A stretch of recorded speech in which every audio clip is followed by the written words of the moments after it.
belajar firman Tuhan, tema yang saya angkat hari ini adalah MM1. Banyak tanya MM itu apa, ya. Nah, MM ini sebenarnya adalah singkatan nama, ya, Maria Magdalena. Maria Magdalena satu, karena saya akan khotbah ini 2 kali. Kali ini yang pertama, minggu depan saya akan bahas yang kedua atau kelanjutannya.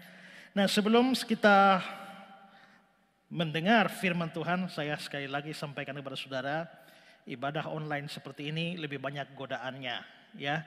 Godaan untuk kita beralih dari firman, pikiran, hati, perasaan kita. Karena itu setiap saudara yang betul-betul mau fokus kepada firman, saudara boleh close dari semua aplikasi yang lain yang bisa mengganggu saudara. Juga sekali lagi akan bisa jadi muncul komentar-komentar dari orang-orang yang tidak percaya, baik di Facebook, di YouTube, yang memancing perdebatan dengan saudara. Saya harap abaikan semua, karena setan bisa pakai mereka untuk mengganggu konsentrasi saudara dalam beribadah.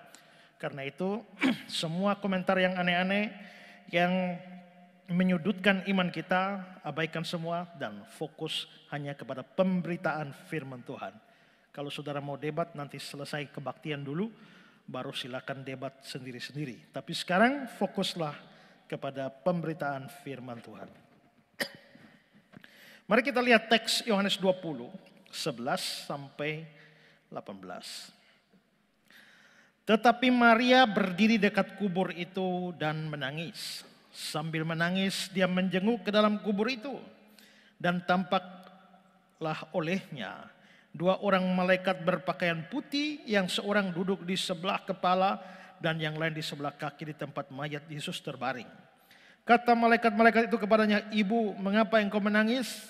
Jawab Maria kepada mereka, "Tuhanku telah diambil orang dan aku tidak tahu di mana ia diletakkan." Sesudah berkata demikian, dia menoleh ke belakang dan melihat Yesus berdiri di situ. Tapi dia tidak tahu bahwa itu adalah Yesus. Kata Yesus kepadanya, "Ibu, mengapa engkau menangis? Siapakah yang engkau cari?" Maria menyangka orang itu adalah penunggu taman. Lalu berkata kepadanya, "Tuan, jikalau Tuan mengambil dia, katakanlah kepadaku di mana Tuan meletakkan dia, supaya aku dapat mengambilnya." Kata Yesus kepadanya, "Maria." Maria berpaling dan berkata kepadanya dalam bahasa Ibrani, "Rabuni," artinya guru. Kata Yesus kepadanya, "Janganlah engkau memegang aku, sebab aku belum pergi kepada Bapa, tapi pergilah kepada saudara-saudaraku, dan katakanlah kepada mereka bahwa sekarang aku akan pergi kepada Bapakku dan Bapamu, kepada Allahku dan Allahmu." Maria Magdalena pergi dan berkata kepada murid-murid, "Aku telah melihat Tuhan," dan juga bahwa Dia yang mengatakan hal-hal itu kepadanya.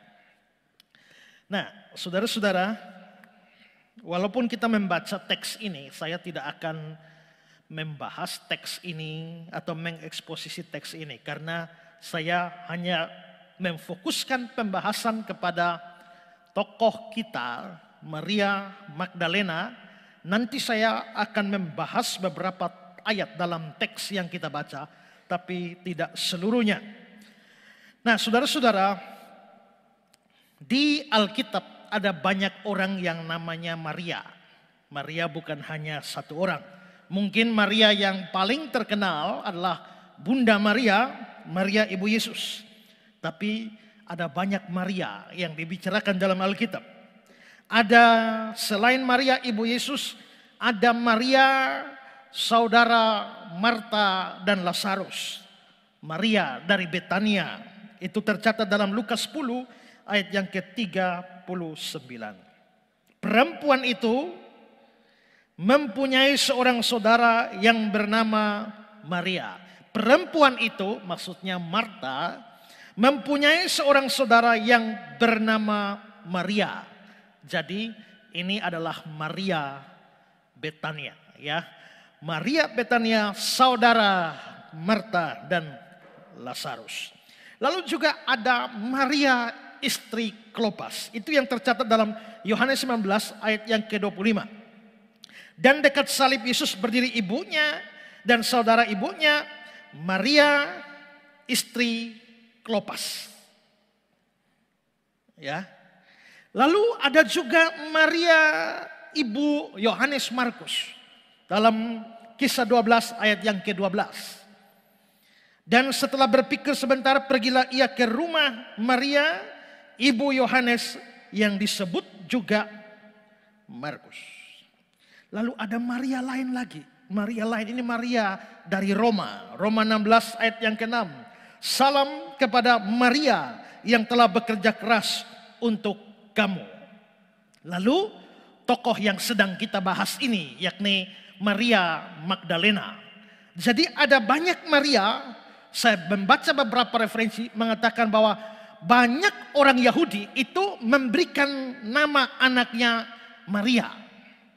Mungkin seperti kita di Kupang ini cari orang nama John, kita keliling dari ujung ke ujung pasti dapat. Ya, mulai dari Tarus, Oesapa, dari Tarus sampai Oeba, kita jalan kaki ketemu John banyak. Ya, John macam-macam. Ada John orang Sabu, John orang Alor, John orang Timur, John orang Pulau Semau, dan macam-macam John yang lain.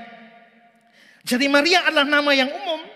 Nama Maria itu berasal dari kata mara yang artinya pahit. Ya, coba kita melihat Keluaran 15 ayat 23. Sampailah mereka ke Mara, tetapi mereka tidak dapat meminum air yang di Mara itu karena pahit rasanya. Itulah sebabnya dinamai orang tempat itu Mara. Karena air di sana pahit, maka dikasih nama Mara. Karena Mara artinya pahit. Dalam terjemahan Indonesia sehari-hari lebih jelas ayat ini. Lalu sampailah mereka ke tempat yang bernama Mara, tapi air di situ pahit sekali sehingga tak bisa diminum. Sebab itu tempat itu disebut Mara, artinya pahit. Ingat kisah Naomi. Ya, Naomi meninggalkan Bethlehem dengan keluarganya Elimelek, Kilion, Mahlon, mati semua di sana. Lalu Naomi pulang kembali ke Bethlehem dari Moab dan dia bilang, jangan panggil aku Naomi, panggillah aku Mara, karena yang Maha Kuasa telah melakukan banyak yang pahit kepadaku. Itu dalam Rut 1 ayat 20. Tetapi dia berkata kepada mereka, jangan sebutkan aku Naomi, sebutkan aku Mara, sebab yang Maha Kuasa telah melakukan banyak yang pahit kepadaku. Elimelek dengan istrinya, Kilion Mahlon buah hatinya, sudah lama mati di tanah Moab. Dengan limpah aku pun pergi, dengan hampa aku kembali. Jangan panggil aku Naomi, hanyalah si Mara namaku. Itu lagu sekolah minggu saya. Ya, jangan panggil aku Naomi, panggillah aku Mara. Kenapa? Sebab yang Maha Kuasa telah melakukan banyak yang pahit kepadaku. Jadi Mara itu pahit. Dari Mara ini turun nama Maria. Jadi yang saudara yang bernama Maria itu artinya pahit. Nah, saudara-saudara, hari ini saya akan bahas khusus tokoh kita Maria Magdalena. Dan khotbah ini adalah bagian pertama. Minggu depan kita akan bahas kelanjutannya Maria Magdalena bagian yang kedua. Kalau sekarang MM1, minggu depan MM2. Nah, siapa Maria Magdalena ini sebenarnya? Saya berikan beberapa informasi tentang orang ini. Pertama, dia adalah seorang perempuan dari kampung Magdala. Seorang perempuan dari kampung Magdala. Nama belakangnya Magdalena itu bukan marga. Itu bukan fam. Seperti saya, Soro itu marganya, famnya. Tapi Magdalena itu bukan marga, bukan fam. Magdalena itu artinya Maria yang berasal dari kampung yang namanya Magdala. Lukas 24 ayat 10. Perempuan-perempuan itu ialah Maria dari Magdala. Maria dari Magdala. Magdala ini adalah satu kata bahasa Aramaik. Sedangkan kata bahasa Ibrani adalah Migdal. Yang artinya adalah agung. Jadi Magdala artinya tempat yang agung. Maria Magdala artinya Maria dari tempat atau dari kampung yang agung. Sebenarnya kalau kita belajar semua tempat di wilayah Israel atau Palestina pada waktu itu, sebenarnya ada dua tempat yang namanya Magdala. Yang pertama adalah dikenal sebagai Magdala Gadar. Magdala Gadar itu adalah Magdala yang terletak di sebelah timur dari atau dekat dengan wilayah Gadara. Makanya disebut sebagai Magdala Gadar.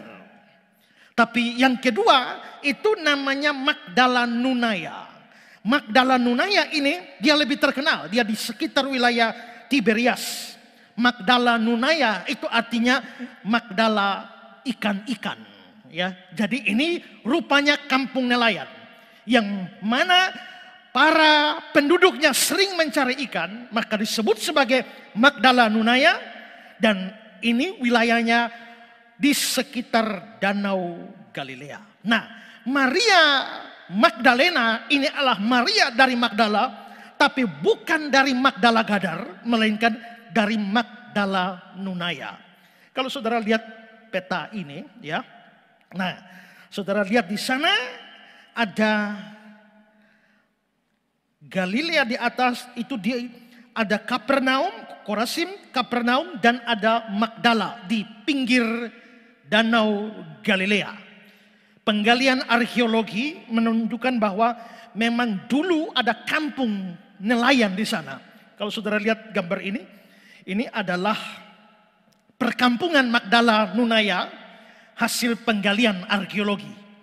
Sekarang tempat ini masih ada, dan kalau dalam gambar berikut ini, saudara lihat ini adalah Magdala Nunaya dan dipercaya sebagai kampung halamannya si Maria ini. Nah, nama lain dari Magdala Nunaya ini adalah Magadan. Itu muncul dalam Matius 15 ayat 39. Lalu Yesus menyuruh orang banyak itu pulang. Dia naik ke perahu dan bertolak ke daerah Magadan. Ini sama dengan Magdala, ya. Juga nama lainnya seperti dalam Markus 8 ayat 10. Dia segera naik ke perahu dengan murid-muridnya dan bertolak ke daerah Dalmanuta. Jadi Magdala bisa juga Magadan, bisa juga Dalmanuta. Nah, sekali lagi, karena Maria ini berasal dari kampung Magdala, makanya dia disebut sebagai Magdalena. Lukas 8 ayat 2 sekali lagi.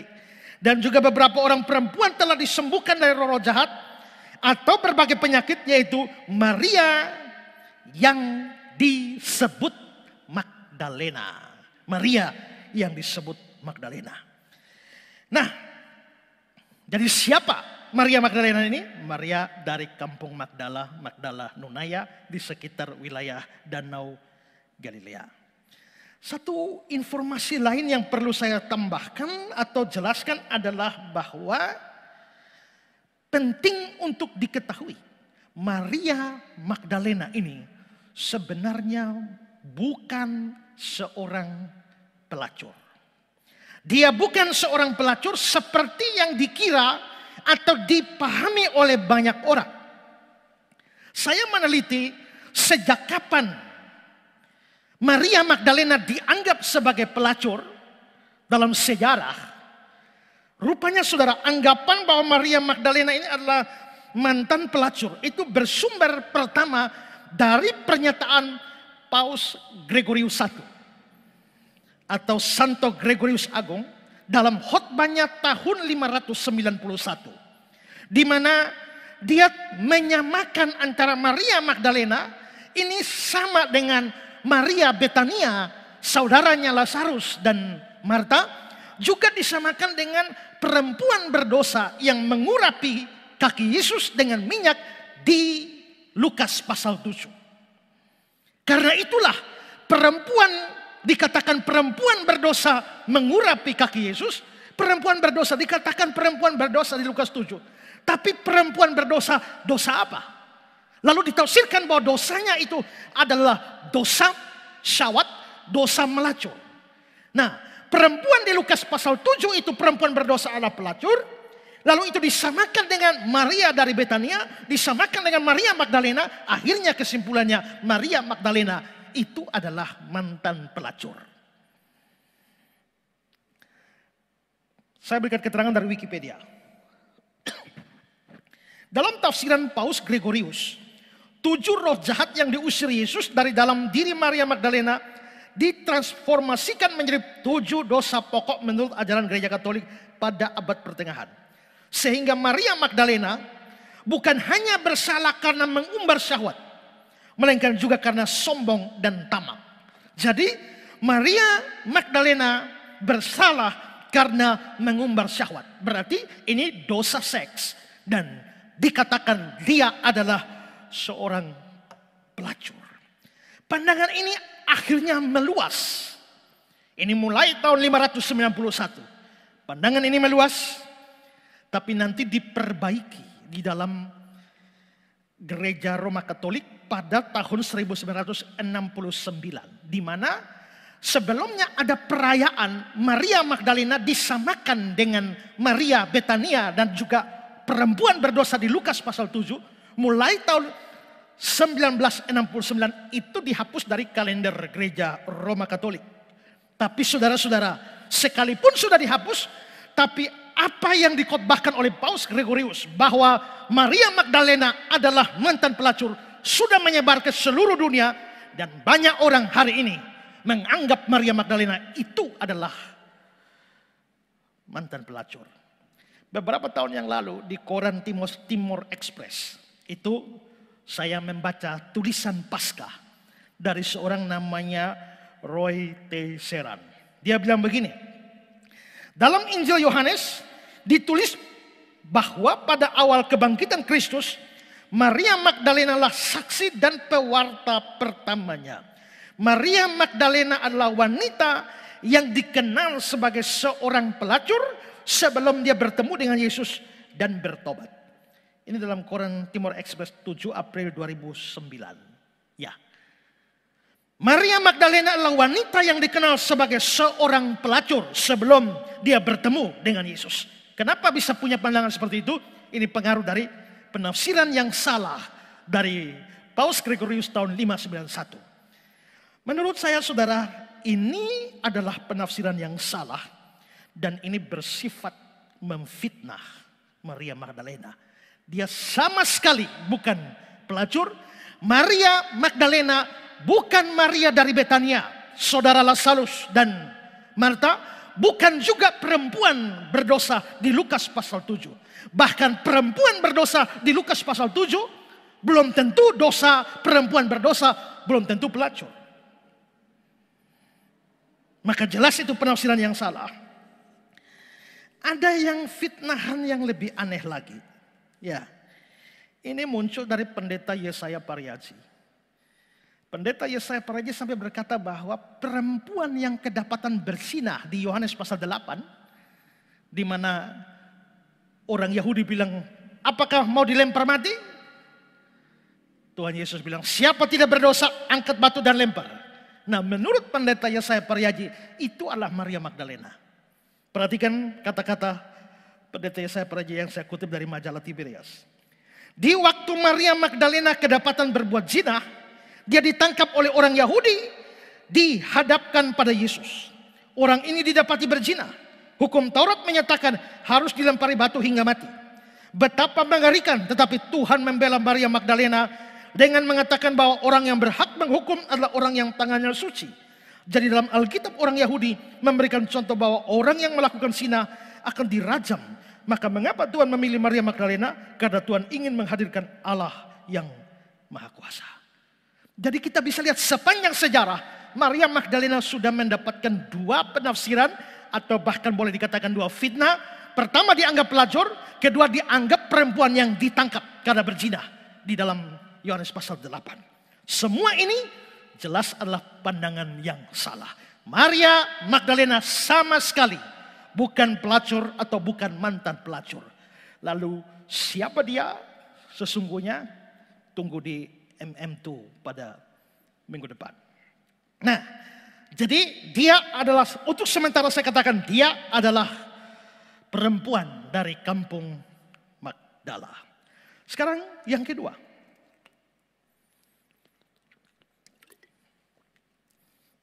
Kedua adalah dia adalah salah satu dari perempuan-perempuan yang mendukung pelayanan Yesus dengan kekayaannya. Ini tercatat dalam Lukas pasal 8 ayat 1-3. Tidak lama sesudah itu Yesus berjalan berkeliling dari kota ke kota, dari desa ke desa memberitakan Injil Kerajaan Allah. Ke-12 muridnya bersama-sama dengan dia dan juga beberapa orang perempuan. Maria yang disebut Magdalena, ini beberapa perempuan. Ayat ketiga, Yohana istri Kusa, bendahara Herodes, Susana dan banyak perempuan lain. Perempuan-perempuan ini melayani rombongan itu dengan kekayaan mereka. Perempuan-perempuan ini, itu sudah disebutkan tadi, salah satunya adalah Maria yang disebut Magdalena, mendukung atau melayani rombongan Yesus itu dengan kekayaan mereka. Saudara-saudara, perlu diketahui bahwa pada zaman itu perempuan itu dalam kebudayaan yang sifatnya patrinial, perempuan itu dianggap sebagai warga kelas 2 dan kata-katanya atau kesaksiannya tidak bisa dipercaya. Itu sebabnya jikalau ada berita penting atau ada kasus hukum, perempuan tidak bisa jadi saksi. Apalagi berbicara di muka umum, memberitakan firman, berkhotbah apalagi. Itu tidak mungkin dilakukan oleh perempuan di dalam kebudayaan pada saat itu. Mari kita bandingkan dengan 1 Korintus pasal 14, 34-35. Sama seperti dalam semua jemaat orang-orang kudus, perempuan-perempuan harus berdiam diri dalam pertemuan-pertemuan jemaat. Sebab mereka tidak diperbolehkan untuk berbicara. Mereka harus menundukkan diri seperti yang dikatakan juga oleh hukum Taurat. Jika mereka ingin mengetahui sesuatu, baiklah mereka menanyakannya kepada suaminya di rumah. Sebab tidak sopan bagi perempuan untuk berbicara dalam pertemuan jemaat. Tidak sopan bagi perempuan bicara dalam pertemuan jemaat. Lalu 2 Timotius 2 ayat 11-12. Seharusnya perempuan berdiam diri dan menerima ajaran dengan patuh. Aku tidak mengizinkan perempuan mengajar dan juga tidak mengizinkannya memerintah laki-laki. Hendaklah dia berdiam diri. Nah, dengan kondisi budaya seperti itu, mana mungkin perempuan bisa bersaksi di muka umum? Bagaimana mungkin perempuan bisa berdiri dan berkhotbah? Bagaimana mungkin perempuan bisa memberitakan firman Allah? Tidak mungkin.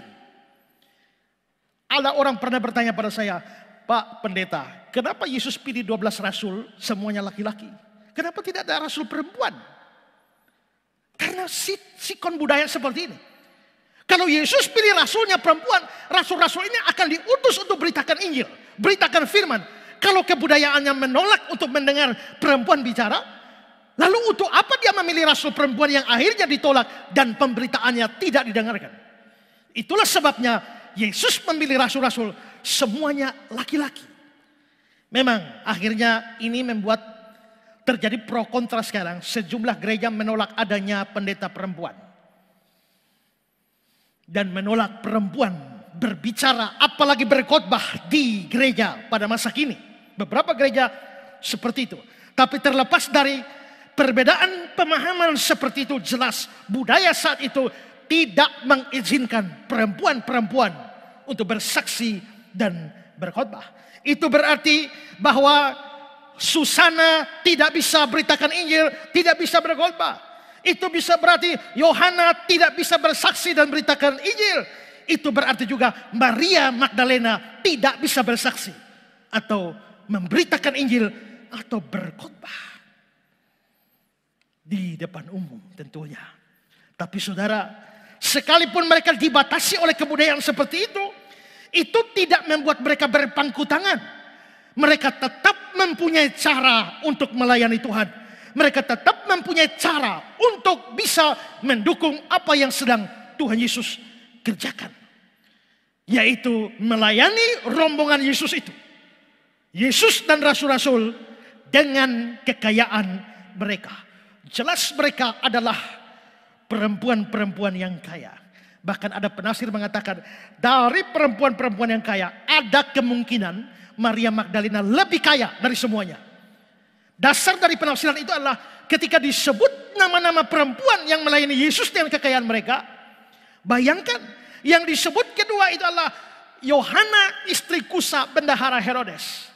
Melihat suami dari Yohana ini bendahara Herodes, pasti dia kaya. Meskipun demikian, Maria Magdalena disebut lebih dulu daripada Yohana ini. Maka ada penafsiran mengatakan Maria Magdalena kelihatannya yang paling kaya dari wanita-wanita kaya itu.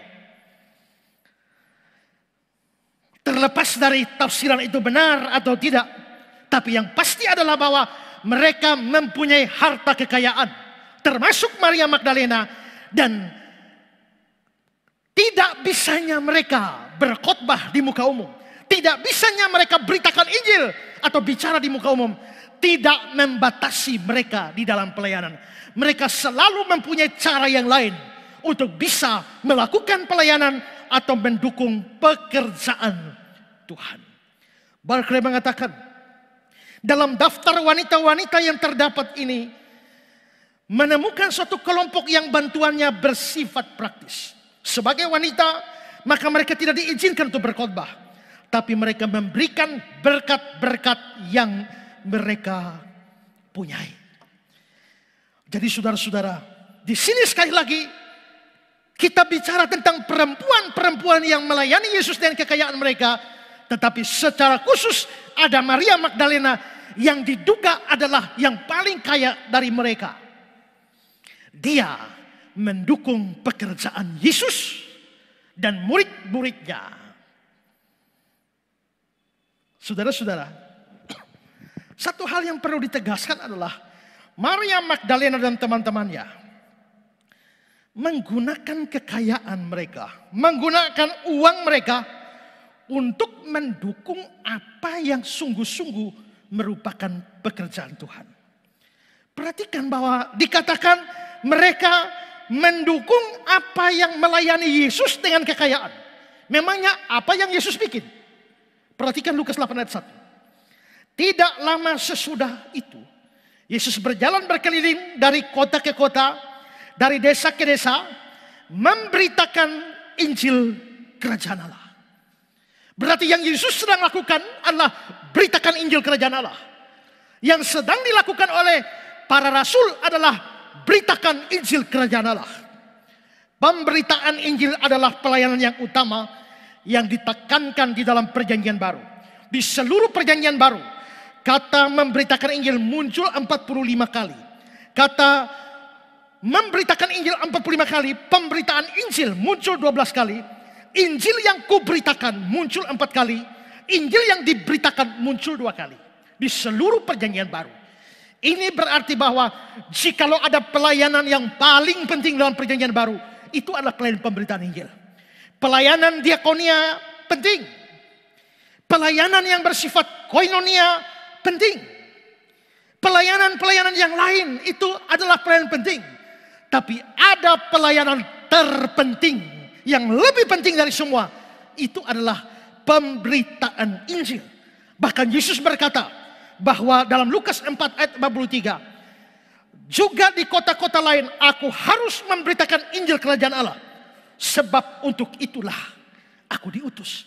Berarti Yesus datang ke dunia ini selain tentunya untuk menebus orang berdosa, tapi juga untuk memberitakan Injil Kerajaan Allah. Yesus dan murid-muridnya sedang memberitakan Injil, benar-benar memberitakan Injil Kerajaan Allah. Dan ada sejumlah perempuan, termasuk di dalamnya adalah tokoh kita Maria Magdalena, yang mendukung pekerjaan itu dengan kekayaan mereka, dengan uang mereka. Dengan kata lain, Mereka memberikan harta mereka secara tepat sasaran untuk sebuah pelayanan yang sungguh-sungguh penting. Ini mengajarkan kepada kita juga bahwa pekerjaan pelayanan itu perlu didukung, bahkan dengan uang kita, dengan kekayaan kita. Belajar dari para perempuan ini, anak-anak Tuhan, gereja Tuhan, jemaat Tuhan harus belajar untuk mendukung pelayanan dengan kekayaan atau dengan uang mereka.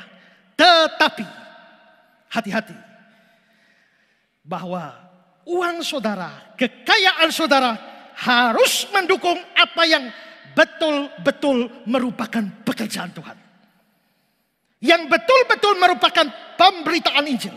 Bukan berarti kita tidak mau membantu pelayanan, misalnya pembangunan gereja, diakonia. Tadi sebelum persembahan diumumkan bahwa kita juga akan membuka pelayanan diakonia bagi jemaat-jemaat yang susah, masyarakat yang susah.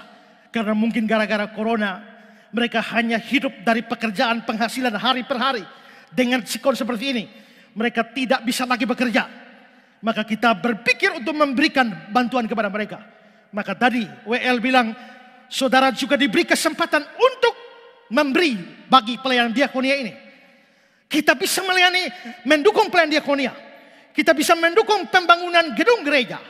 Kita bisa mendukung pelayanan macam-macam di dalam segala aktivitas kita. Tapi jikalau ada sebuah pelayanan yang harus didukung mati-matian, itu adalah pelayanan pemberitaan Injil. Karena pemberitaan Injil adalah pelayanan yang terpenting. Maksud saya di sini adalah, saudara mungkin sekian lama memberikan duit saudara, pakai kekayaan saudara untuk melayani. Tapi hati-hati. Karena ada banyak orang memberi uang mereka mendukung sebuah pelayanan. Tapi sebenarnya pelayanan itu tidak berorientasi pada pemberitaan Injil. Bahkan bisa merupakan pelayanan yang palsu dan menyesatkan banyak orang. Ada banyak anak Tuhan yang kasih duitnya untuk mendukung sebuah KKR. Tapi KKR yang dilakukan benar memberitakan Injil? Banyak KKR tidak beritakan Injil. Hanya bicara soal hal-hal praktis. Tapi Injil tentang Yesus Kristus, terima Yesus sebagai juru selamat, sebagai Tuhan, hilang dari pemberitaan-pemberitaan KKR. Apalagi KKR yang hanya melulu kesembuhan ilahi. Saya tidak menolak kesembuhan ilahi. Saya tidak menolak KKR kesembuhan ilahi. Yang saya tolak adalah KKR yang melulu kesembuhan ilahi. Seluruhnya sampai-sampai Injil mendapat porsi yang sangat sedikit untuk diberitakan. Ketimbang kesehatan atau kesembuhan secara jasmani. Beberapa tahun yang lalu, pada waktu Benny Hinn datang bikin KKR di Kupang, kira-kira tahun 2014. Dan saudara-saudara, itu didukung dengan KKR-nya cuma 1 hari. Dan informasi yang saya dapatkan adalah mereka panitia menghabiskan 3 miliar hanya untuk 1 malam. Habis 3 miliar. Dan saudara-saudara, apakah di sana ada Injil yang diberitakan? Justru dari khotbah itu banyak sekali ajaran yang menyesatkan diberitakan dari sana. Dan setelah Benny Hinn pulang, saya langsung membahas seluruh ajarannya. Dan seluruh ajaran dia yang saya bahas itu bahkan sudah dibukukan. Tapi uang 3 miliar, berapa banyak orang taruh duitnya di sana, kasih uang di sana. Tapi pada akhirnya bukan untuk mendukung sebuah pekerjaan yang sungguh-sungguh adalah pekerjaan Tuhan. Tapi bahkan bisa mendukung sebuah upaya penyesatan. Kalau yang disampaikan, yang diberitakan, yang dikhotbahkan, itu adalah ajaran yang sesat. Jangan bodoh saudara. Saudara mungkin tulus mendukung pekerjaan Tuhan dengan uang saudara. Tapi kalau saudara tidak hati-hati, yang saudara dukung bukan pekerjaan Tuhan, pekerjaan setan. Kalau itu penyesatan, pasti pekerjaan setan. Saudara kira saya beri uang saya supaya dukung pekerjaan Tuhan. Kalau yang saudara dukung pekerjaan setan bagaimana? Karena pekerjaan setan juga mirip-mirip dengan pekerjaan Tuhan. Beberapa tahun yang lalu, ada persekutuan doa di Kota Kupang ini bikin seminar di aula Eltar di sana. Dengan mengundang pembicara yang sekarang sudah mati. Ya, Pendeta Romo Paulus Tribrata, gelarnya panjang sekali, dari Jogja. Lalu datang seminar, saya hadir seminar itu. Terus mulai mengajar seperti ini, ambil ayat comot, ayat sini sana, tambah kali bagi kurang. Sampai akhirnya mengatakan bahwa Tuhan Yesus akan datang kembali pada bulan Mei tahun 2029. Yesus akan datang kembali bulan Mei tahun 2029. Saya lalu bantah. Saya hadir, saya sempat mendebat dia. Yesus bilang tentang hari dan saat itu tidak seorang pun tahu. Lalu dia bantah saya. Ya memang tentang hari dan saat itu, the day and hours. Day and hours-nya, hari dan jam memang tidak diketahui. Tapi bulan dan tahun bisa diketahui. Lalu saya bantah lagi menggunakan ayat yang lain. Bahkan saya menulis buku khusus untuk menanggapi seluruh argumentasi dia yang pakai ayat-ayat kali tambah bagi, mulai hitung dari kemerdekaan, tahun kemerdekaan Israel 1948, lalu kali satu generasi 40 tahun, dihitung, akhirnya 2028. Bahkan mereka sampai membentuk panitia penyambutan kedatangan Tuhan Yesus yang kedua. Dan banyak orang dari Kupang pergi jadi panitia di Jogja sana. Persekutuan ini jelas mengundang seorang pembicara, bikin seminar, undang banyak orang Kristen, lalu yang diajarkan Yesus akan datang kembali tahun 2029. Apakah ini pekerjaan Tuhan?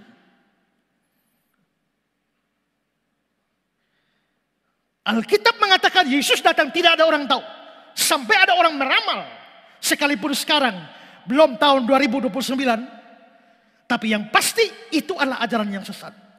Dan berapa banyak kalau persekutuan doa itu menggelar acara seperti itu. Berapa banyak duit anak-anak Tuhan yang masuk ke sana. Berapa banyak duit yang dipakai itu membiayai seluruh pelayanan. Lalu kalau yang diajarkan seperti itu, apakah itu pekerjaan Tuhan? Itu pekerjaan setan. Saya akhirnya membahas atau menulis buku untuk membantah itu. Tapi dalam buku itu sekaligus saya kasih pesan untuk panitia. Saya mau cuplik dari buku saya, bagaimana saya beri pesan kepada panitia penyelenggara. Saya tulis begini dalam buku itu. Sebagaimana yang sudah saya buktikan, bahwa ternyata ajaran Paulus Tribrata sama sekali bukan ajaran Alkitab. Walaupun dia banyak mengutip Alkitab. Ajarannya jelas adalah ajaran palsu atau sesat. Kalau demikian maka tanpa saudara-saudara sadari, saudara sudah menjadi alat penyebaran ajaran sesat. Saya percaya bahwa ini semua saudara lakukan tanpa saudara pahami. Saudara mungkin mempunyai motivasi yang tulus untuk melayani Tuhan. Tapi yang terjadi justru sebaliknya. Karena itu saya sarankan agar Anda semua memohon ampun kepada Tuhan Yesus. Dan berhati-hatilah dalam mengundang pembicara-pembicara. Karena tidak semua pembicara pasti adalah nabi benar. Saudara-saudara, firman Tuhan memberikan janji bahwa tidak akan kehilangan upah jika kita melakukan pekerjaan Tuhan. 1 Korintus 15:58. Karena itu saudara-saudara yang kekasih, berdirilah teguh, jangan goyah, dan giatlah selalu dalam pekerjaan Tuhan. Sebab kamu tahu bahwa dalam persekutuan dengan Tuhan, jeripayamu tidak sia-sia. Matius 10:42. Dan barang siapa memberi air sejuk secangkir saja pun kepada salah seorang yang kecil ini, karena dia muridku, aku berkata kepadamu, sesungguhnya dia tidak akan kehilangan upahnya daripadanya. Tetapi bagaimana kalau ternyata setelah saudara berjerih lelah, menghabiskan banyak waktu, tenaga dan uang, ternyata yang saudara lakukan bukan pekerjaan Tuhan, tapi pekerjaan setan. Saudara bukan hanya tidak mendapatkan upah, tapi saudara bisa mendapatkan hukuman. Markus 9:42. Barang siapa menyesatkan salah satu dari anak kecil yang percaya ini, lebih baik baginya jika sebuah batu kilangan diikatkan pada lehernya lalu dibuang ke dalam laut. Jadi saudara, memang mendukung pekerjaan Tuhan itu penting. Tapi ingat bahwa ada banyak pekerjaan yang bukan pekerjaan Tuhan, hanya kelihatan pekerjaan Tuhan. Hati-hati juga ada kemungkinan uang saudara bukan untuk pekerjaan Tuhan memperlebar kerajaan Allah, tapi untuk memperkaya pendeta-pendeta yang rakus uang. Gereja-gereja yang tidak transparan, hamba-hamba Tuhan yang tidak transparan dalam keuangan, dan mengambil seluruh persembahan untuk diri dia sendiri, sementara pendetanya tambah kaya raya, mempergunakan uang secara tidak bertanggung jawab. Tapi saudara menyerahkan uang saudara dan berpikir untuk memperlebar kerajaan Allah, itu bukan memperlebar kerajaan Allah, tapi hanya memperkaya pendeta-pendeta tertentu. Saya tidak mengeneralisasi, tapi kasus semacam itu ada dan banyak. Ingat saudara-saudara bahwa tidak semua orang yang bekerja di ladang Tuhan betul-betul mempunyai motivasi yang murni di dalam pelayanan. Apalagi guru-guru palsu. Salah satu ciri mereka adalah mereka terlalu rakus akan uang. 2 Petrus 2 ayat 3. Dan karena serakahnya, guru-guru palsu itu akan berusaha mencari untung dari kamu dengan cerita-cerita isapan jempol. Karena itu saudara-saudara, dalam ibadah online semacam ini, ada banyak di antara saudara memberi persembahan untuk gereja ini. Gereja ini punya rekening bank BNI, tapi banyak meminta rekening bank yang lain. Saya memberi rekening bank yang lain, itu rekening pribadi saya. Tapi kenapa saya selalu bilang, semua yang transfer ke rekening pribadi saya wajib kirim bukti transfernya ke saya, ke bendahara. Setelah itu diperiksa oleh bendahara, dan mulai minggu kemarin saya minta bendahara, setiap saudara yang beri persembahan untuk gereja ini, bendahara harus memberi informasi kepada yang menyumbang ke nomor WA mereka. Terima kasih, kami sudah menerima persembahan saudara yang ditransfer melalui rekening pendeta Ezra Soru dengan jumlah sekian. Dan sudah diterima di dalam rekening gereja. Dan saya bilang bendahara hati-hati. Karena kalau bendahara salah hitung, ada 2 kemungkinan. Memperkaya saya atau memiskinkan saya. Ya, karena uang banyak masuk, kalau tidak diambil dari gereja, itu memperkaya saya. Tapi kalau salah itu ada masuk begini, ternyata nggak masuk, ya saya yang melarat. Tapi kenapa saya lakukan seperti itu? Mau bertanggung jawab. Ingat, tidak semua yang melayani Tuhan dengan motivasi yang benar. Ada juga yang melayani bukan melayani Tuhan, melayani perut mereka sendiri. Dan kalau saudara dengan tulus hati memberikan kekayaan atau harta, ini dipakai untuk kemuliaan Tuhan, dipakai untuk pekerjaan Tuhan, dipakai untuk beritakan Injil, ternyata habisnya di warung untuk makan-makan. Tidak usahlah, yang penting kita sudah serahkan urusan dia dengan Tuhan. Jangan bodoh saudara. Maria Magdalena dan teman-temannya melayani Yesus dengan kekayaan mereka. Tapi ingat, yang Yesus lakukan apa? Memberitakan Injil kerajaan Allah. Saya tidak mengatakan seperti ini supaya saudara menyumbang ke sini. Tidak, saudara boleh mendukung gereja mana saja. Termasuk gereja saudara perlu didukung. Asal gerejanya bertanggung jawab dalam keuangan. Bukan untuk memperkaya pendeta, tapi betul-betul memikirkan pemberitaan Injil dan apa yang disebut sebagai pekerjaan Tuhan. Untuk hal seperti itu, saya sendiri tidak ragu-ragu untuk memberi dukungan. Pijar TV membuat acara Selasa Berbagi dan meminta saya untuk memberikan video, mendorong para pemirsa yang sudah merasa diberkati lewat pelayanan Pijar TV untuk memberikan donasi bagi Pijar TV. Dan saya lakukan, saya bikin video itu, saya lakukan. Walaupun ada banyak orang hujat saya, bilang saya cari duit. Sama sekali tidak ada 1 rupiah masuk ke kantong saya. Seluruhnya untuk mendukung pelayanan Pijar TV. Kenapa? Karena pelayanan Pijar TV ini menjangkau sampai ke pelosok-pelosok. Banyak orang yang menjadi percaya. Dan ribuan SMS masuk setiap bulannya. Itu dikirimkan pada saya. Saya baca beberapa. Luar biasa. Ini sebuah pelayanan yang perlu didukung. Dengan keuangan kita, jikalau kita mau sungguh-sungguh untuk pekerjaan Tuhan. Saya sering KKR. Tapi kalau disuruh melayani media, KKR bisa 3 hari, bisa habis ratusan juta. Selesai, bahkan follow up pun mungkin tidak terjadi. Tapi melalui pelayanan media mereka terus memutar. Ditayang terus. Dan berapa banyak orang betul-betul akhirnya datang kepada Kristus melalui pemberitaan Injil. Jadi saudara-saudara belajar dari Maria Magdalena dan teman-teman ini adalah bahwa Maria Magdalena pergunakan kekayaannya betul-betul untuk mendukung apa yang merupakan pekerjaan Tuhan dan pemberitaan Injil. Tapi hal lain juga yang bisa kita lihat di sini adalah ketika mereka tidak bisa berkhotbah, mereka tidak kehilangan akal. Ketika mereka tidak bisa bersaksi, mereka tidak kehilangan akal. Mereka masih mempunyai cara untuk melayani Tuhan dengan model yang lain, dengan cara yang lain, yakni dengan keuangan mereka.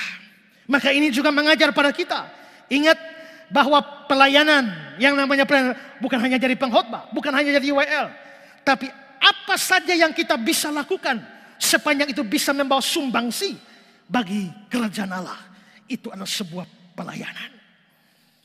Maukah saudara melayani Tuhan dengan karunia yang Tuhan berikan? Maukah saudara melakukan hal-hal yang kecil bagi kerajaan Allah? Maukah saudara menyisihkan uang saudara untuk pekerjaan Tuhan? Maukah saudara meluangkan waktu untuk berdoa bagi hamba-hamba Tuhan, berdoa bagi gereja Tuhan, berdoa bagi pelayanan penginjilan? Dan maukah saudara memberikan waktu, tenaga, perhatian saudara untuk pekerjaan pelayanan di mana saudara ada dan bertumbuh? Pelayanan-pelayanan seperti itu memang tidak terlihat, tapi sangat berarti bagi Kristus.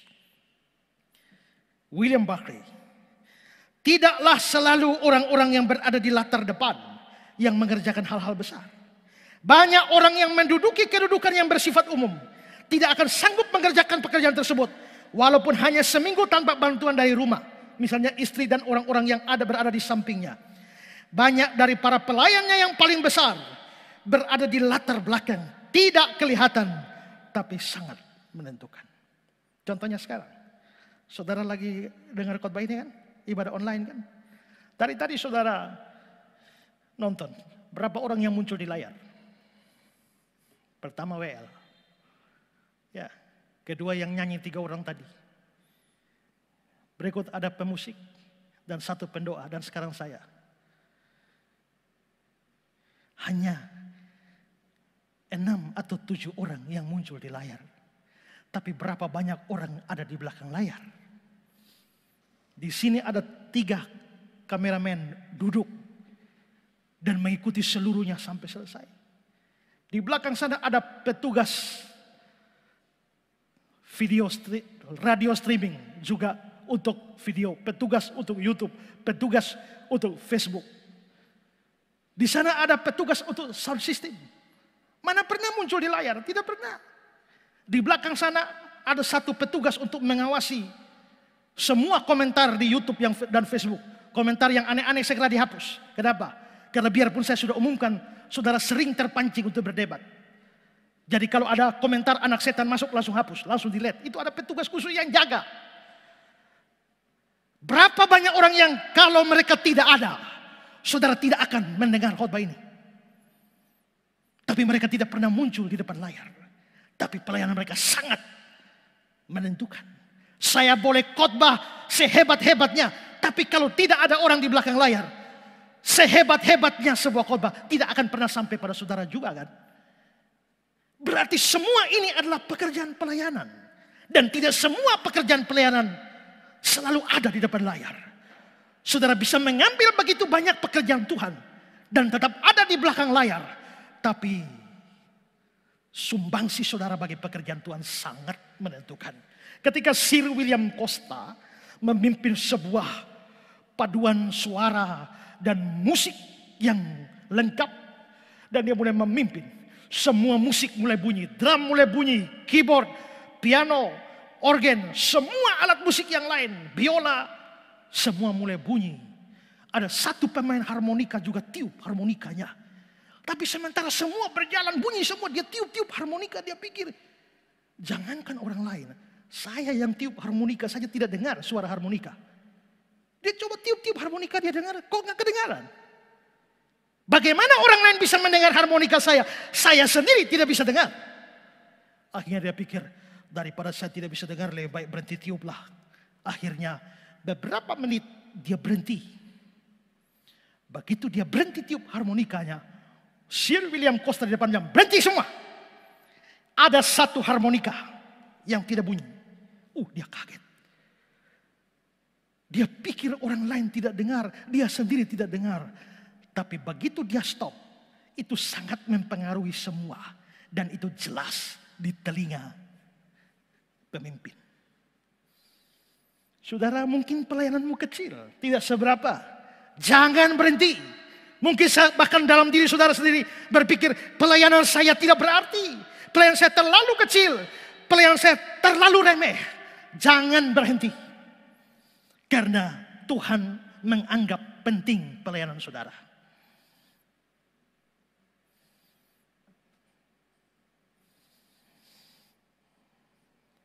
Karena itu marilah belajar dari Maria Magdalena untuk memberikan dukungan bagi pelayanan Tuhan dengan apa saja yang ada pada kita, kemampuan, bakat, talenta, karunia, uang, dan apa saja yang ada pada kita. Kita bisa pakai untuk mendukung pekerjaan Tuhan. Ini kedua. Sekarang ketiga.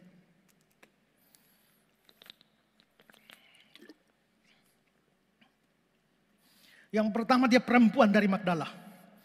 Kedua, bersama teman-temannya dia mendukung pekerjaan Tuhan. Ketiga, dia hadir dan menyertai Yesus dari penyaliban hingga penguburan.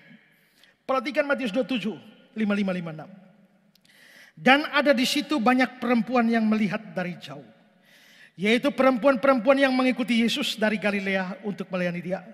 Di antara mereka terdapat Maria Magdalena. Dia menyertai Yesus sampai penyaliban. Bahwa dia menyertai Yesus sampai dekat dengan salib. Ini sesuatu yang menyolok. Pertama, dia bukan rasul dari antara 12 murid Yesus. Bukan. Dia memang orang dekat Yesus, murid-murid yang hanya mendukung Yesus. Tapi bukan termasuk kelompok 12 rasul. Kedua, dia perempuan, bukan laki-laki. Dan itu sangat menentukan dalam kebudayaan pada waktu itu. Dan dia menyertai Yesus sampai salib. Bagaimana dengan murid-murid? Di mana Matius? Di mana Thomas? Di mana Bartolomeus? Di mana Tadeus? Di mana Petrus? Markus 14 ayat 50. Lalu semua murid itu meninggalkan dia dan melarikan diri. Semua murid laki-laki hilang semua. Tapi ada perempuan dari Magdala ini yang menyertai Yesus sampai ke salib. Menunjukkan pro kepada orang yang disalib atau dihukum mati. Itu sama dengan mempertaruhkan nyawa. Tapi Maria Magdalena tidak peduli. Menurut saya, kalaupun hari itu dia harus mati, saya kira dia berani mati. Saya waktu merenungkan bagian ini, saya pikir seandainya hari itu sudah ada kidung jemaat, mungkin Maria Magdalena akan menyanyi, ikuti kau di sengsara, karena janjimu teguh, atas kuasa kegelapan ku menang bersamamu. Ikut dikau di sengsara. Dan Maria Magdalena memang ikut Yesus dalam sengsaranya. Setelah disalib, Yesus dikubur. Dan Maria Magdalena masih ada di sana. Matius 27, 59, 61. Dan Yusuf pun mengambil mayat itu, mengapaninya dengan kain lenan yang putih bersih, lalu membaringkannya dalam kubur yang baru, yang digali dalam bukit batu. Dan sesudah menggulingkan sebuah batu besar ke pintu kubur itu, pergilah ia. Tetapi Maria Magdalena dan Maria yang lain tinggal di situ, duduk depan kubur. Sepanjang pelayanan Yesus, dia ada. Di salib Yesus, dia ada. Di kubur Yesus, dia ada. Maria Magdalena menjadi teladan bagi kita dalam hal kesetiaan kepada Tuhan. Maukah saudara setia kepada Tuhan ketika tantangan hidup? Jangankan hanya tantangan hidup, bahkan seharusnya ancaman bagi kita karena iman kita seharusnya membuat kita setia. Kalau semua aman, kesetiaan kita tidak muncul. Kalau jalan tol lurus, tidak ada kendaraan lain, hanya saudara sendiri yang bawa motor, maka keahlian saudara tidak nampak di situ. Tapi coba naik motor ke Kolbano sana, ya, di ujung sini ada jurang, di sana ada jurang, jalannya makadam, batu-batu, lumpur, lubang sini sana. Bisa ngebut dalam keadaan begitu? Disitulah keahlian saudara bawa motor teruji. Tapi kalau hanya ngebut di jalan tol saja, yang baru latihan juga bisa. Artinya apa? Kekuatan iman akan terlihat saat diuji. Kesetiaan kita akan terlihat ketika ada bahaya mengancam kita. Dan Maria Magdalena membuktikan kesetiaannya sampai salib, sampai kubur. Pendeta Budi Asali mengatakan kalimat begini, keberanian dan kesetiaan saudara baru akan teruji kalau ada risiko dalam saudara mengikut Yesus. Tetapkah saudara setia pada saat-saat seperti itu? Kitab suci berkata, akan datang satu masa great tribulation. Satu masa aniaya besar. Seperti dikatakan Markus 13:19. Sebab pada masa itu akan terjadi siksaan yang belum pernah terjadi sejak awal dunia. Yang diciptakan Allah sampai sekarang dan tidak akan terjadi lagi. Kalau saudara umur panjang dan ketemu masa ini, berani setia.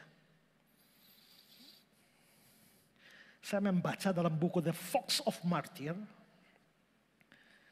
dari John Fox. Dia menceritakan satu pengalaman di mana seorang pendeta memberitakan Injil kepada dua perempuan kakak beradik. Beritakan Injil dan dua perempuan kakak beradik ini akhirnya terima Yesus. Percaya Yesus, dibaptis, bertumbuh di gereja, ikut perjamuan kudus di gereja itu. Dan satu hari para musuh Injil menangkap mereka. Pendeta dan dua perempuan itu ditangkap. Mereka dipenjara dan lewat cerita yang panjang keputusannya 3 orang itu, pendeta dan 2 jemaat ini, kakak beradik perempuan ini akan dieksekusi mati. Besok pagi ditembak mati. Tapi malam ada yang datang kepada pendeta itu, pendeta, besok kamu akan ditembak mati. Tapi ada kemungkinan kamu lolos. Tidak jadi dieksekusi. Tapi ada syarat. Apa syaratnya? Syaratnya adalah kamu sendiri yang harus menembak 2 jemaatmu itu. Bagaimana? Dan anehnya pendetanya setuju. Maka pagi hari saat eksekusi akan berlangsung. Pendeta dan 2 jemaat kakak beradik perempuan itu sudah di lokasi eksekusi. Pistol diserahkan ke pendeta untuk menembak. Dan sebelum pendeta itu menembak, 2 perempuan itu minta izin. Sebelum kami ditembak mati, bolehkah kami berbicara dengan pendeta sejenak? Terus diberi kesempatan. Lalu salah satu dari perempuan itu berkata, pendeta, kalau ada orang yang layak mendapatkan rasa terima kasih kami paling besar, itu adalah pendeta. Kenapa? Karena dari mulut pendetalah Injil diberitakan pada kami. Kami jadi kenal siapa Yesus itu. Yesus yang telah mati menebus kami dari hukuman kekal. Sehingga kami mendapatkan hidup kekal. Dan kalau kami mati nanti kami akan pergi ke surga. Dari mulut pendetalah kami mendengar tentang Yesus. Dari tangan pendeta jugalah air baptisan ada di atas kami. Pendeta membaptis kami dalam nama Bapa, Anak, dan Roh Kudus. Dari tangan pendeta jugalah tubuh Kristus yang dipecah-pecahkan dalam bentuk roti. Darah Yesus yang tercurah dalam bentuk anggur diberikan kepada kami. Kami menikmati persekutuan dalam tubuh dan darah Tuhan dari tangan pendeta. Jikalau hari ini dari tangan pendeta jugalah kami harus meregang nyawa, kami rela. Tapi pesan kami adalah setelah pendeta menembak kami dan pendeta merasa menyesal, datanglah, berlututlah dan minta ampunlah kepada Tuhan Yesus. Dia pasti akan mengampuni pendeta. Sementara perempuan itu mengatakan demikian, pendetanya tidak tahan lagi, dia berteriak histeris dan tak tak, dan 2 kali tembakan menghantam 2 jemaatnya dan seketika itu mati. Ini kisah nyata dari Cina dalam buku The Fox of Martyr. Saya kira itu satu pengalaman yang tragis, tapi juga menunjukkan bahwa 2 perempuan itu setia sampai akhir, sekalipun harus meregang nyawa. Maria Magdalena mempertaruhkan hidupnya dalam pengiringan kepada Yesus. Apakah saudara setia ketika iring Tuhan, ketika ikut Tuhan, banyak kesulitan yang terjadi? Saya ditelepon seseorang dan mengatakan bahwa ada saudaranya yang mau percaya Yesus. Dia mau percaya Yesus, tapi anak-anaknya sama sekali menolak kalau dia percaya Yesus. Bahkan ada anak yang mengancam ibunya. Tapi saya bilang, kuatkan. Kenapa? Karena Kristus berkata, musuh orang ialah orang-orang seisi rumahnya. Ada resiko memang di dalam ikut Yesus. Tapi siapa bertahan sampai akhir, dia beroleh selamat. Maria Magdalena menjadi teladan dalam kesetiaan. Terakhir, yang keempat, dia adalah saksi mata yang pertama dari kebangkitan Kristus. Saya sudah singgung dalam khotbah Paskah saya bahwa adalah kehormatan bagi dia yang ikut Yesus sampai salib, ikut Yesus sampai kubur, dan dia juga dihormati sehingga menjadi saksi pertama dari kebangkitan Kristus. Beberapa versi agak berbeda walaupun tidak bertentangan. Tapi dalam bacaan yang kita baca tadi, Yesus bertemu dengan Maria Magdalena. Ayat 15-16, Yohanes 20. Kata Yesus kepadanya, "Ibu, mengapa engkau menangis? Siapakah yang engkau cari?" Maria menyangka orang itu adalah penunggu taman. Lalu berkata kepadanya, "Tuan, jikalau Tuan yang mengambil dia, katakanlah padaku di mana Tuan meletakkan dia, supaya aku dapat mengambilnya." Kata Yesus kepadanya, "Maria." Maria berpaling dan berkata kepadanya dalam bahasa Ibrani, "Rabuni," artinya guru. Berarti Maria memang menyaksikan Tuhan yang hidup. Dia melihat Tuhan yang hidup. Yesus lalu berikan perintah kepada Maria Magdalena ini. Ayat 17-18. "Pergilah kepada saudara-saudaraku, katakanlah kepada mereka bahwa sekarang aku akan pergi kepada Bapakku dan Bapamu, kepada Allahku dan Allahmu." Maria Magdalena pergi dan berkata kepada murid-murid, "Aku telah melihat Tuhan," dan juga bahwa dia mengatakan hal-hal itu kepadanya. Maria mendapatkan perintah dari Yesus. Maria sangat sedih dengan kematian Kristus. Dan dia bertemu dengan Yesus pada hari kebangkitan. Pada saat itu jugalah, dalam pertemuan yang super singkat itu, Yesus perintahkan Maria, "Pergi dan beritakan kepada saudara-saudaraku."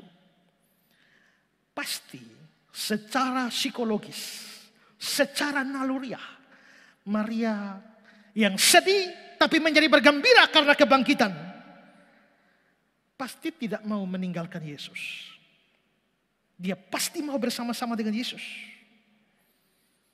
Tapi saudara-saudara, Yesus tidak mengizinkan dia berlama-lama.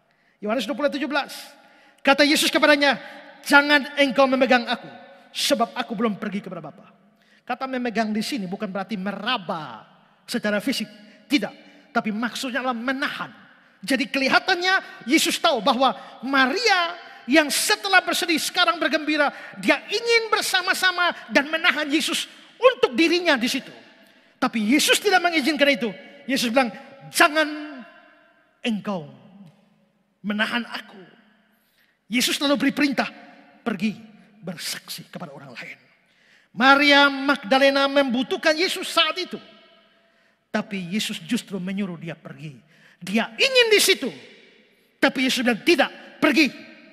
Dan dia taat untuk pergi. Henry mengatakan begini, perhatikanlah, pelayanan umum harus lebih diutamakan daripada kepuasan pribadi. Adalah lebih berbahagia memberi daripada menerima. Maria tidak boleh tinggal untuk berbicara dengan gurunya, tapi harus menyampaikan pesannya. Di Lukas pasal 10, Maria duduk dengan Yesus, Marta yang sibuk. Tuhan Yesus tegur Marta karena protes sama Maria.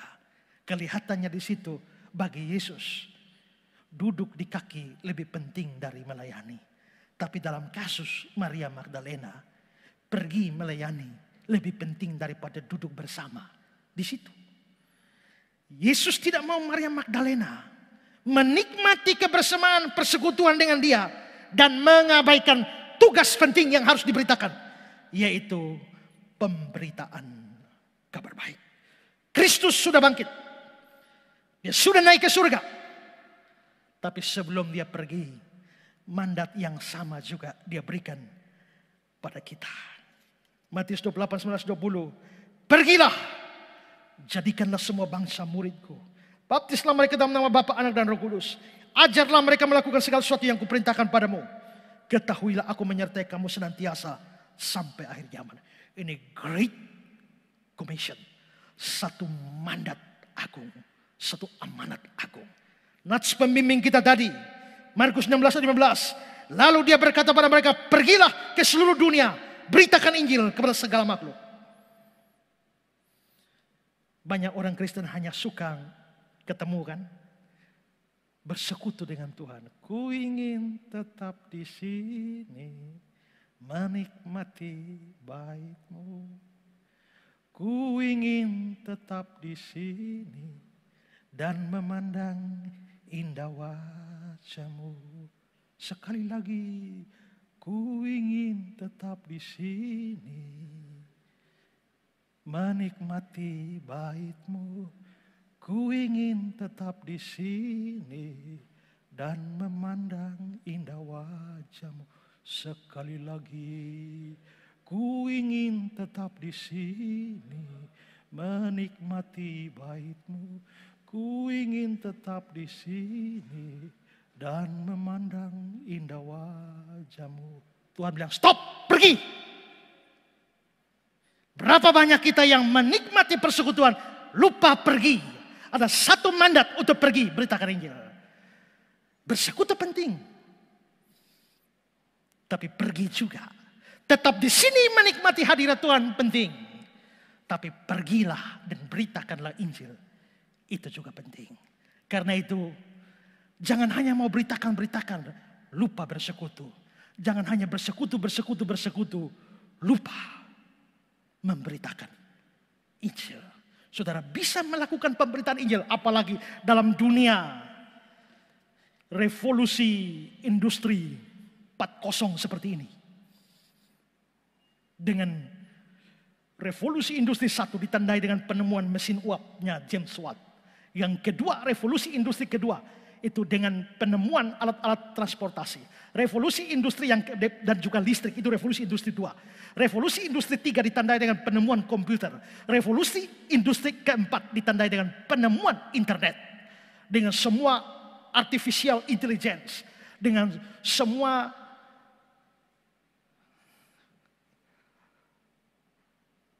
koneksi. Saya membuat seminar itu, saya bilang, barang ini tidak berhubungan dengan ini. Tapi barang ini jikalau dihubungkan dengan internet dan ini dihubungkan dengan internet, maka ini dan ini berhubungan. Jam ini tidak ada hubungan dengan kamera di sana. Tapi kalau kamera di sana connect dengan internet, jam saya connect dengan internet, maka kamera dan jam saya bisa connect. Kita hidup dalam revolusi industri semacam itu. Manfaatkan semuanya untuk beritakan Injil. Saudara punya medsos, pakai untuk beritakan Injil. Jangan medsos dipakai untuk maki orang. Jangan medsos dipakai hanya untuk mencaci orang. Sampai ada yang tulis status, aduh mau beol. Mau buang air besar saja pakai tulis status. Lu maksud apa? Pakai beritakan firman. Saudara bisa membuat renungan-renungan. Saudara bisa mengambil renungan-renungan dari tempat yang lain. Saudara bisa salin kembali renungan-renungan yang baik. Dan share kepada banyak orang. Dan saudara bisa memberitakan Injil. Hari ini kita bicara dari bahas Maria Magdalena. Pertama, dia seorang perempuan dari kampung Magdala. Kedua, dia pakai kekayaannya untuk melayani pekerjaan Tuhan. Yang ketiga, dia setia sampai salib, sampai kubur. Dan yang keempat, dia setia melakukan mandat Paskah, yaitu pergi dan beritakan Injil tentang kebangkitan Tuhan Yesus. Minggu depan kita akan bahas MM2 Maria Magdalena bagian yang kedua. Tapi biarlah apa yang kita dengar hari ini menjadi spirit bagi kita untuk melayani Tuhan dalam kesetiaan sampai akhir. Tuhan memberkati kita. Amin.